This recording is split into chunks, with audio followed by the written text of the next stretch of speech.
समय समय एक ऐसा शब्द है जिसे आप हर घड़ी महसूस कर सकते हैं।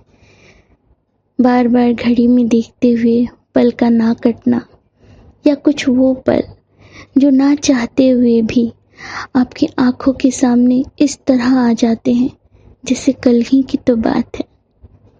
मैं वेटिंग रूम में बैठी हूँ और अपनी आने वाली ट्रेन का इंतज़ार कर रही हूँ। ये इंतज़ार बहुत लंबा है, बहुत ज़्यादा ही लंबा लग रहा है। बार बार घड़ी में देख रही हूँ, पर कहते हैं कुछ चीज़ें अपने वक्त पे ही शुरू होती हैं।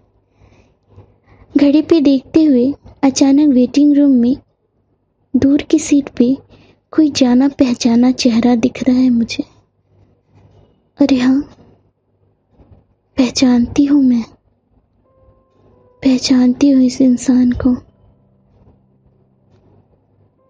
ये तो वही है, वही आंखें, वही चेहरा, वही गंभीर स्वभाव।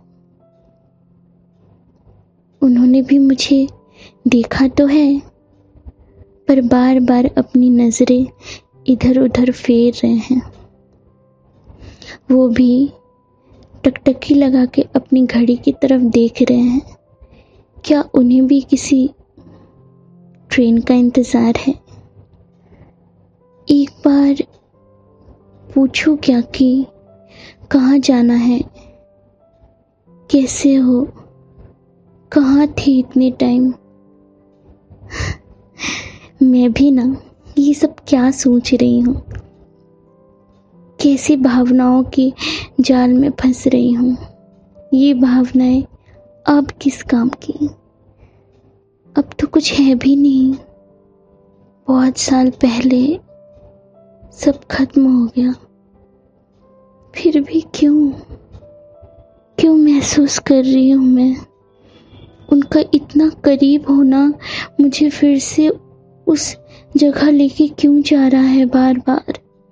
बार बार मैं अपने अतीत को देख रही हूँ। अरे, शायद उनके फोन पे किसी का कॉल आया है। इतनी रात के किसका कॉल है? पत्नी है, प्रेमिका है, या घर वाले?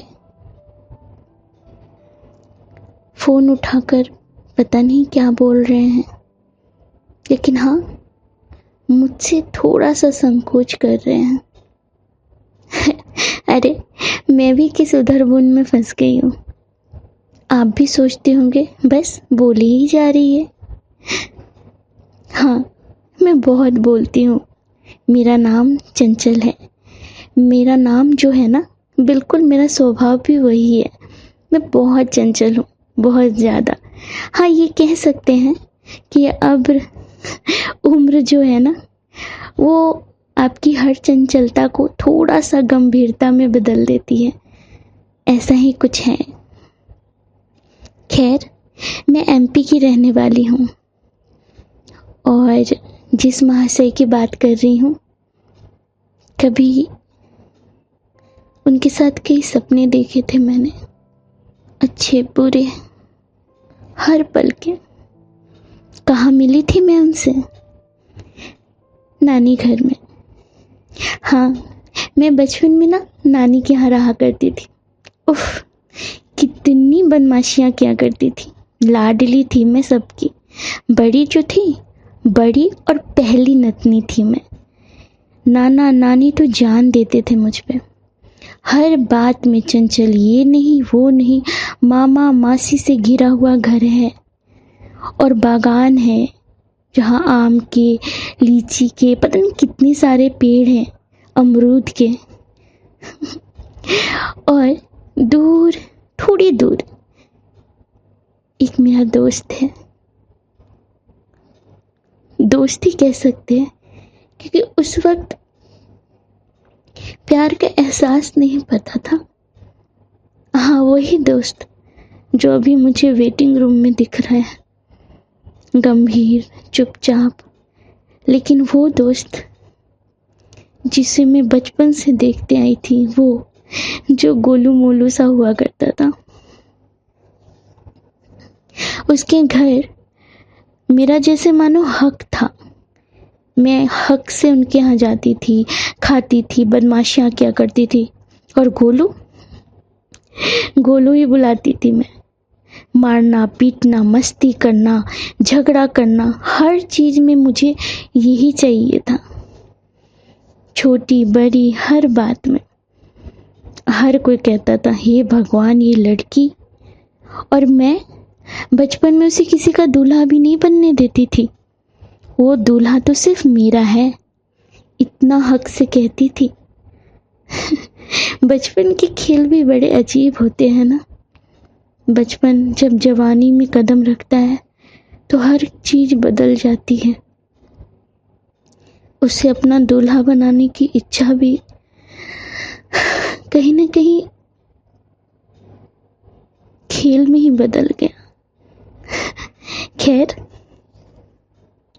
आज मैं अपने आप को वो छोटी सी चंचल में देख रही हूँ। वो चंचल जिसके मम्मी पापा आए हुए हैं।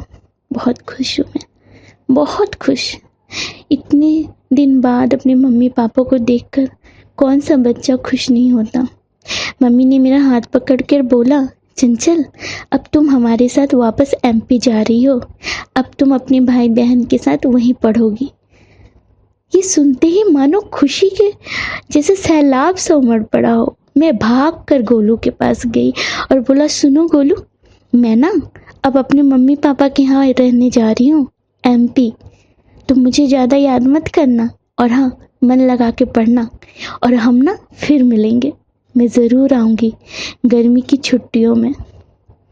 वो मुझे एकटक देख रहा था और मुझे समझ नहीं आया, पर बोलते बोलते आंखों में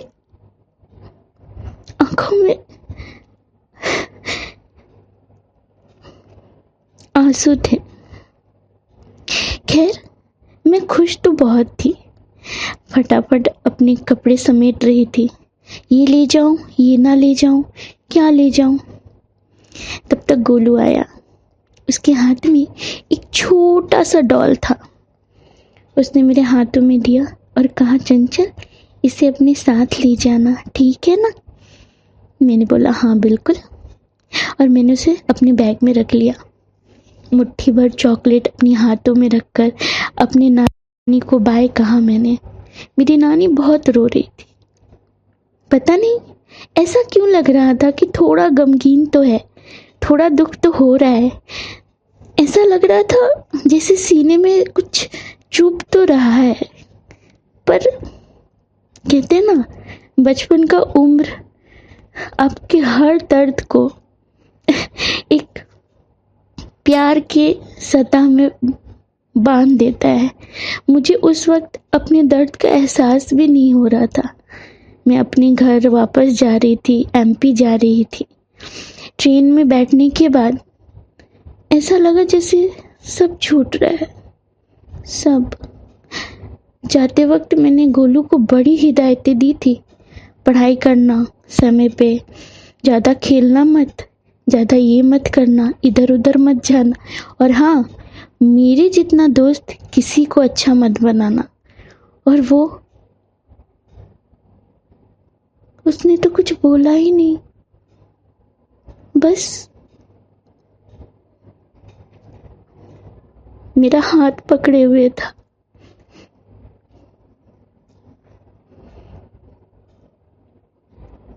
खैर, अब मैं एमपी में आ गई हूँ। अपनी भाई बहन, दादा दादी, एक नई दुनिया, एक नया समय, एक नया पल, एक नई शुरुआत। उफ, ये ट्रेन का शोर भी ना बार बार मुझे अपने अतीत से अपने वर्तमान में लेके आ गया है। उसके मोबाइल पे फिर से फ़ोन आ रहा है। वो उठकर खड़ा हुआ है और फ़ोन उठाते हुए वेटिंग रूम के बाहर चला गया। ज़रूर किसी अपने का ही कॉल होगा कि उसकी इतनी परवाह है। और मैं अपने फ़ोन पे एकटक आंखें गड़ाए हूँ। मुझे किसी का फ़ोन नहीं आने वाला। कोई हो तो ना आए। खैर, मैं अपने अतीत की यादों में खोई चुपचाप वेटिंग रूम में बैठी हुई हूँ। तभी वापस उसे आते हुए देख रही हूँ। वो मेरी तरफ बढ़ रहा है, हाथ में फ़ोन लिए है। थोड़ा सा डर लग रहा है मुझे, या शायद भावनाओं का भूचाल सा हो रहा है।